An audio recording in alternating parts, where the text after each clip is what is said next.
بسم اللہ الرحمن الرحیم۔ السلام علیکم ورحمۃ اللہ وبرکاتہ۔ ہر ماں باپ کی یہ خواہش ہوتی ہے کہ ان کی اولاد ان کی فرما بردار رہے،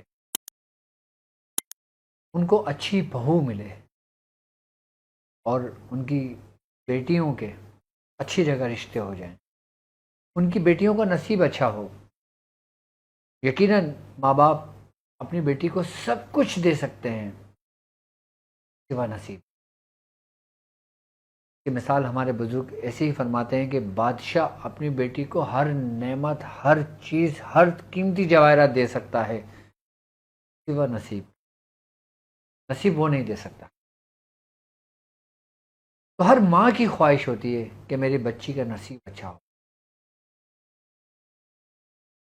جو لوگ چاہتے ہیں کہ ان کے بچے ان کے کنٹرول میں رہیں، ان کے بچے اپنے ماں باپ کے زیر سایہ رہیں، ان کے بچوں کو اگر کسی نے ورکلا دیا ہے، ان کے بچوں کو اگر کسی غیر نے، کسی اپنوں نے ماں باپ کے خلاف، اپنے بہن بھائیوں کے خلاف اس کا ذہن خراب کر دیا ہو، تو وہ چاہتے ہیں کہ ان کے بچے لوٹ آئیں، ان کے بچے ان کے ساتھ ہو جائیں۔ تو میں آج کچھ طریقہ کار آپ کو سمجھاؤں گا، یقیناً 100% اس طریقے سے کر لینے سے آپ کی گھر کی وہ جو پرانی رونقیں تھیں وہ لوٹ آئیں گی، وہ جو نعمتیں تھیں وہ لوٹ آئیں گی۔ وہ جو پرانا وقت تھا جو ہم کہتے تھے کہ ہمارے گھر میں ایک وقت تھا کہ سب ایک ساتھ ایک چھت کے نیچے سوتے تھے، سب ایک ساتھ بیٹھتے تھے، کھیلتے تھے، باتیں کرتے تھے، پتہ نہیں کس کی نظر لگ گئی، سب تتر بتر ہو کر رہ گئے، یعنی کہ ادھر سے ادھر ہو گئے سارے۔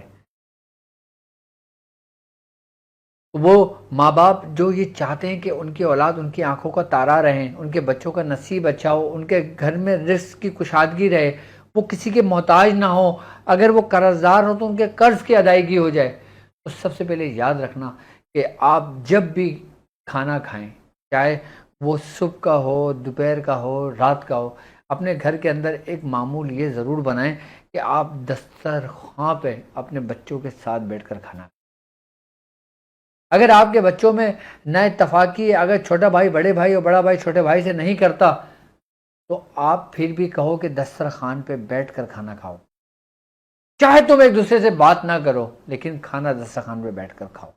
اپنی بیٹیوں کو بھی یہ تعلیم کریں اپنے ساتھ کہ گھر کے اندر ایک وقت میں ضرور دسترخوان لگایا کریں اور کھانا اپنے بچوں کو اپنے سامنے بٹھا کر کھلایا کریں، زبردستی ڈانٹ کے، پیٹ کے، مار کے، غصہ کر کے، محبت کر کے۔ کیونکہ میں نے آپ کو یہ وہ راز دیا ہے جو میاں حضور نے مجھے تعلیم کیا تھا، میرے استاد، میرے والد محترم نے مجھے تعلیم کیا تھا، اور ان کو ہمارے دادا نے اس چیز کی نصیحت وصیت کی تھی کہ تم کچھ بھی کر لینا، اپنے گھر کا دسترخوان ختم نہ کرنا۔ جس دن تم نے اپنے گھر کا دسترخوان ختم کرا، اس دن تمہارا گھر ختم ہو جائے گا۔ گھر ختم ہونے سے مراد سب ادھر ادھر ہو جائیں گے، سب چتر بتر ہو جائیں گے، کوئی مشرق میں ہوگا تو کوئی مغرب میں ہوگا، تو کوئی شمال میں ہوگا تو کوئی جنوب میں ہوگا، اور کوئی ایک دوسرے کے روادار نہیں ہوں گے چہرے دیکھنے کو۔ تو یہ بات مجھے میرے والد محترم نے بتائی تھی کہ اگر تم چاہتے ہو کہ تمہارا گھر آباد رہے تو تم دسترخوان کا اہتمام کیا کرو اپنے گھر میں۔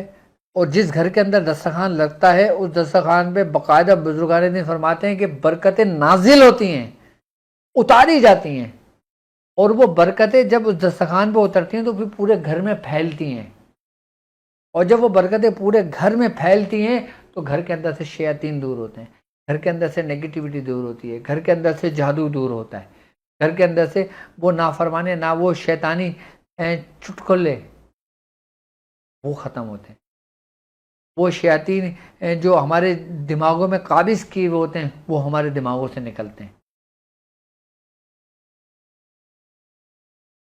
تو یہ ایک بہترین میں نے اس کا بتایا آپ کو کہ اپنے گھر کا دسترخوان ختم نہ کرنا۔ اگر آپ کے پاس ڈائننگ ٹیبل ہے نا، آپ ڈائننگ ٹیبل پہ دسترخوان لگا دیں، زمین پہ لگانا چاہیں زمین پہ لگا دیں، ٹیبل پہ لگانا چاہیں ٹیبل پہ لگا دیں، تخت پہ لگانا چاہیں تخت پہ لگا دیں۔ اور دوسری اور بڑی کام کی بات کہ اپنے بچوں کو سورہ فاتحہ ضرور پڑھنے کو کہا کرو۔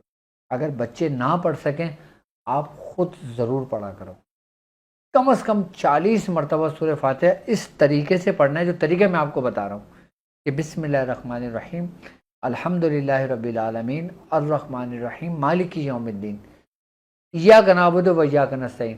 اب ایاک نعبد و ایاک نستعین کو ہم 10 مرتبہ پڑھیں گے، ایاک نعبد و ایاک نستعین، ایاک نعبد و ایاک نستعین، ایاک نعبد و ایاک نستعین، جب 10 دفعہ پڑھ لیں گے ایاک نعبد و ایاک نستعین، پھر پڑھیں گے اہدنا الصراط المستقیم صراط الذین انعمت علیہم غیر المغضوب علیہم ولا الضالین۔ یہ ایک دفعہ ہو گیا۔ اس طریقے سے 40 بار پڑھ لیں۔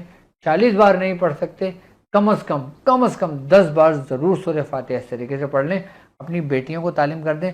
اچھا، اب جن کے رشتے نہیں ہوتے نا وہ اپنی بیٹیوں کو تعلیم کر دیں، اسی طریقے سے کہنا 10 دفعہ سورہ فاتحہ پڑھو بیٹا، اس طرح پڑھو کہ ہر دفعہ میں بسم اللہ پڑھی جائے گی، اور جب ایاک نعبد و ایاک نستعین پہ آئیں گے تو 10 مرتبہ ایاک نعبد و ایاک نستعین تکرار کریں گے اور پوری کر لیں گے۔ صحیح کہ 10 بار سورہ فاتحہ پڑھیں گے، دعا کریں گے، نیت رکھیں گے اپنے رشتے کے لیے۔ دیکھیں من پسند کی شادی ہو، جہاں آپ رشتہ لینا چاہتے ہیں، جن لوگوں نے منع کر دیا ہو، ٹھکرا دیا ہو، دشمنی ہو، آپ ذرا اس طریقے سے کر کے صرف 10 دن دیکھ لیں، آپ کے راستے بننے شروع ہو جائیں۔ اب چاہیں آپ اس کو 40 دن مکمل کر لیں، چاہے اپنی زندگی کا معمول بنا لیں۔ جب رشتہ ہو جائے پھر اسی سورہ فاتحہ کو کسی اور نیت سے کسی اور کام سے پڑھنا شروع کر دیں۔ اب آپ چاہتے ہیں آپ کو رشتہ ہو گیا، آپ کے شوہر کی اچھی جاب ہو جائے، اس نیت سے پڑھ لیں۔ اب جب شوہر کی اچھی جاب بھی ہو گئی پھر آپ اس نیت سے پڑھ لیں کہ میرے بچے ہوں۔ اب آپ چاہتے ہیں اللہ آپ کو نعمت دے، پہلی نعمت کے لیے پڑھیں۔ آپ چاہتے ہیں اللہ ہمیں رحمت دے، آپ رحمت کے لیے پڑھیں۔ آئی بس سمجھ میں؟ اور پھر مقصد انسان کی زندگی کی ضروریاتیں پوری نہیں ہوتی، مقاصد کبھی بھی پورے نہیں ہوتے، تو اس لیے اس سورہ فاتحہ کو اس ترتیب سے اپنے ہاتھ میں گرا باندھ لیں۔ اس سے اور باپ 10 مرتبہ سورہ فاتحہ اس طریقے سے پڑھ کے چینی پہ دم کر کے اپنے بچے کو کھلائیں، بچے ہمیشہ ان کے فرما بردار رہیں گے، چاہے وہ چائے میں ڈال کے دے دیں، چاہے کافی میں ڈال کے دے دیں، جوس میں ڈال کے دے دیں، شربت میں ڈال کے دے دیں۔ بڑا قیمتی راز میں نے آپ کو بتایا ہے جو کہ آپ کے گھر کو آباد رکھے گا، گھر میں برکت ہوگی، گھر میں رونق ہوگی۔